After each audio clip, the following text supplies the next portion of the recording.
Hello प्रिय मित्रों।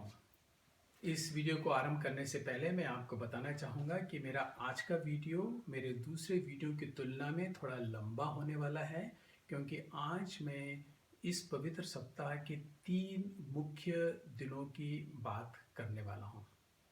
पर इससे पहले कि मैं आगे बढ़ूँ, क्या मैं आपसे निवेदन कर सकता हूँ कि आपने अगर अभी तक सब्सक्राइब और बेल आइकॉन का बटन नहीं दबाया है, तो मेहरबानी करके उसे अभी दबा सकते हैं, जिससे कि आपको मेरे दूसरे वीडियो भी लगातार मिलते रहें। तो पिछले सप्ताह हमने खजूर रविवार की बात कही थी और किस प्रकार हम पवित्र सप्ताह में प्रवेश कर रहे हैं। आज पवित्र बृहस्पतिवार के दिन हम उन 3 प्रमुख दिनों की बात करेंगे जो पवित्र सप्ताह के अंतर्गत आते हैं, जब हमारी मुक्ति के खास घटनाएं या खास जो चीज़ें हमें प्रभावित करती हैं मुक्ति के लिए, वो घटी थी। पर पवित्र बृहस्पतिवार की शाम की मिस्सा के पहले एक और महत्वपूर्ण मिस्सा जो बिशप धर्माध्यक्ष अपने धर्म प्रांत के सभी पुरोहितों के साथ मनाते हैं और जिसे हम क्रिज्म मिस्सा कहते हैं। क्रिज्म मिस्सा का अर्थ है वास्तव में जब बिशप अपने पुरोहितों के साथ उन 3 तेलों को आशीर्वाद देते हैं जो हम अपने धार्मिक जीवन में उपयोग करते हैं। सबसे पहले जो तेल आशीष दिया जाता है वो कैटेक्यूमेंस यानी जो बपतिस्मा ग्रहण करने वाले हैं उनके लिए होता है।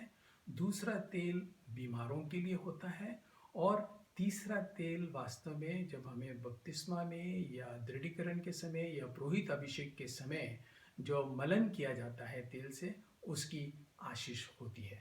और इसी वक्त सब पुरोहित अपने धर्माध्यक्ष के प्रति जो उन्होंने प्रण लिया है उसे भी वे दोहराते हैं। और फिर जो 3 मुख्य दिनों की धर्म विधि चालू होती है वो वास्तव में बृहस्पतिवार के दिन शाम की मिस्सा के साथ आरंभ होती है, जब प्रभु ने पवित्र यूकरिस्ट या पवित्र कम्युनियन की स्थापना की थी। ये उन्होंने अपने चेलों के साथ अंतिम भोज के समय स्थापना की थी, जब उन्होंने उठकर अपने चेलों के पैर भी धोए थे।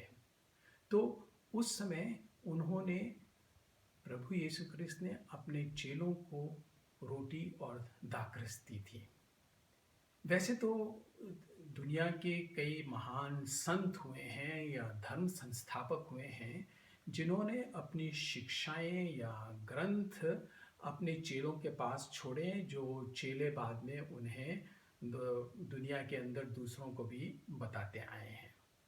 परंतु प्रभु यीशु क्रिस्त ने एक ऐसी अनोखी व अनमोल चीज की कहते हैं आविष्कार किया कह सकते हैं कि उनकी शिक्षाएं न केवल किताबों में या मनुष्यों की याद में बनी रहे, परंतु उनकी स्वयं की उपस्थिति दुनिया के अंत तक सभी लोगों के लिए बनी रहे अगर वे उसे ग्रहण करना चाहते हैं। और वो उन्होंने एक साधारण सी रोटी के रूप में हमारे साथ रखा और वो उन्होंने पवित्र बृहस्पतिवार के दिन किया और ये उनके मरने से पूर्व किया गया कार्य था। फिर अगले दिन क्या हुआ? ये वही हुआ जो उन्होंने पवित्र बृहस्पतिवार के दिन स्थापित किया था, जब उन्होंने अपने चेलों से कहा था, लो और खाओ, ये मेरा शरीर है, या लो और पियो, ये मेरा रक्त है।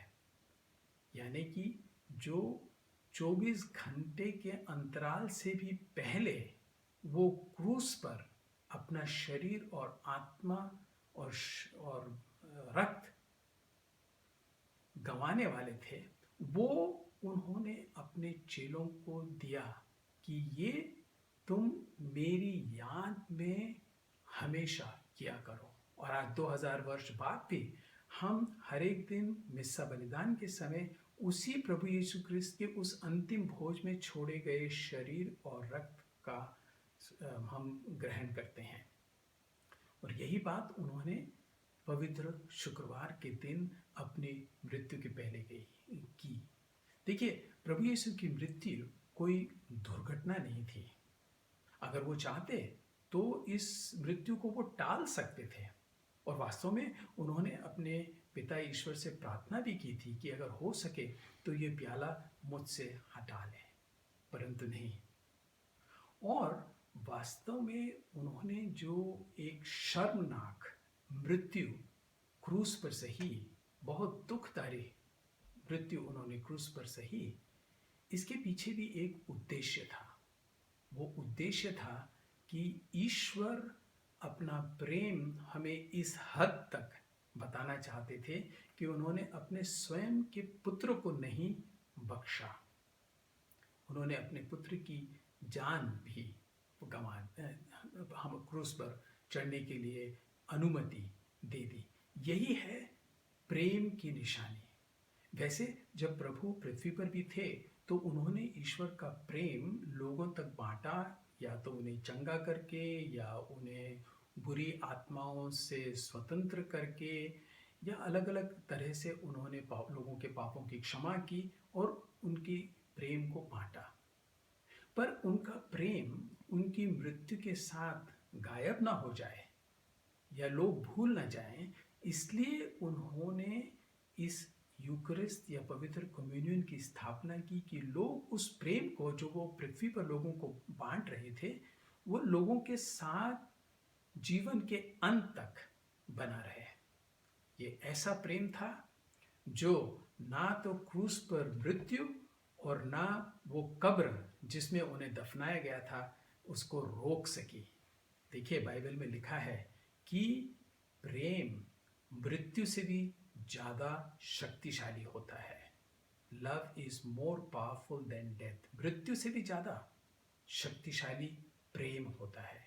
और यही प्रेम प्रभु यीशु ख्रिस्त ने न केवल अपने जीवन में जब वो जीवित थे बताया, परंतु इस यूकरिस्ट के बहाने उन्होंने इस प्रेम को हमारे साथ छोड़ा कि दुनिया के अंत तक उनकी उपस्थिति, उनकी जीवंत और प्रेम भरी उपस्थिति हमारे बीच में रहे।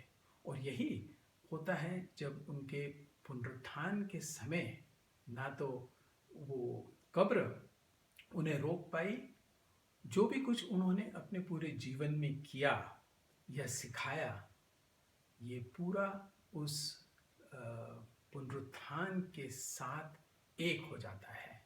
और यही है ईश्वर का प्रेम हमारे लिए। मैं आपको इस हफ्ता के अंत में एक शुभकामना देना चाहता हूं कि जो आशा के साथ प्रभु यीशु ख्रिस्त मृतकों में से जी उठे, वो आशा आपको एक नया जीवन दे। धन्यवाद।